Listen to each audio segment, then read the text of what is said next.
পক্ষীরাজ, শুনবে ঘোড়া পক্ষীরাজ, রাজা রানীর গল্প আজ, শুনবে যত দেখবে তত।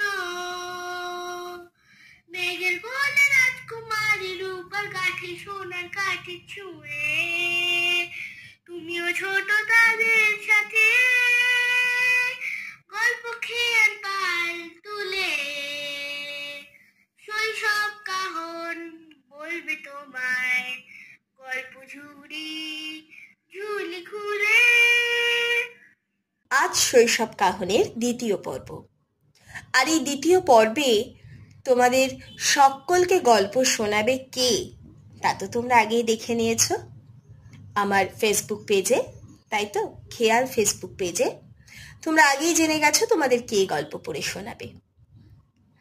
তাহলে চলো শঙ্খ কাকুর কাছ থেকে আজকে আমরা শুনে নিই। কোন গল্পটা শুনবো তা তো শঙ্খ কাকুই বলবে রোজকার মতন। আর হ্যাঁ, তোমরা কিন্তু সেই গল্পটা কেমন লাগলো শুনতে সেটা আমাদের জানাবে। যেরকম তোমরা কমেন্টে জানাও সেরকমভাবেই জানাবে যে গল্পটা কেমন লাগলো, আর এরপর দিন তোমরা কোন গল্পটা শুনতে চাও।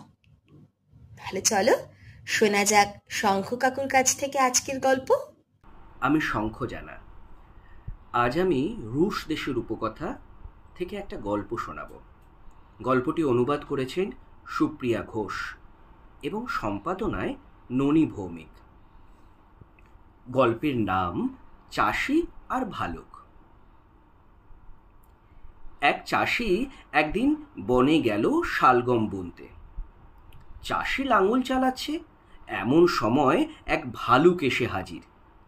চাষি, আমি তোর ঘাড় গুড়িয়ে দিই। না ভালুক দাদা, হাড় গুড়িয়ে দিও না, তার চেয়ে বরং এসো আমরা দুজনে মিলে শালগম বুনি। আমি কেবল গোড়াটা নেব, তোমায় ডগাটা দেব। ভালুক বলল, তা বেশ, কিন্তু বাপু যদি তুমি ঠকাও তাহলে আমার চোখে পড়লে আর নিস্তার পাবে না। এই বলে ভালুক চলে গেল ঘন জঙ্গলের মধ্যে। এদিকে শালগমগুলো বড় হলো। শরৎকাল, চাষি চলল শালগম তুলতে।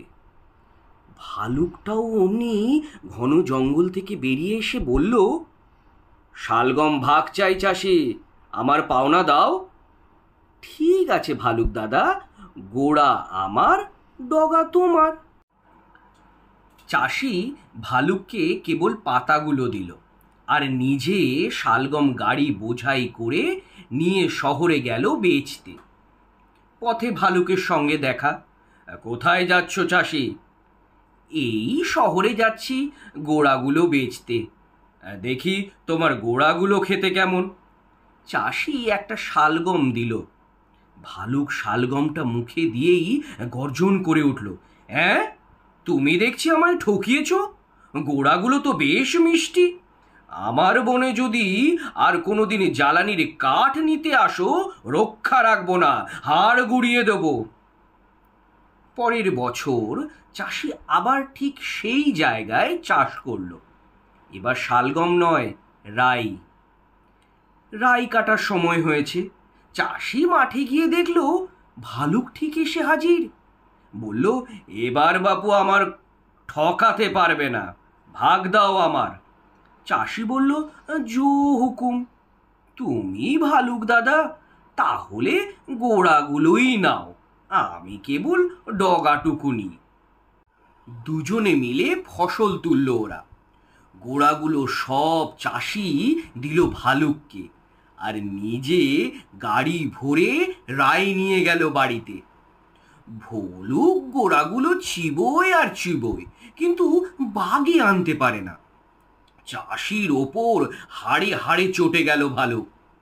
সেই থেকে ভালুক আর চাষির বনেই না। গল্প কথাটি ফুরলো, নটে গাছটি মুড়লো। আসবো আবার গল্প নিয়ে, খেয়া গল্প ঝুড়ি খুলে।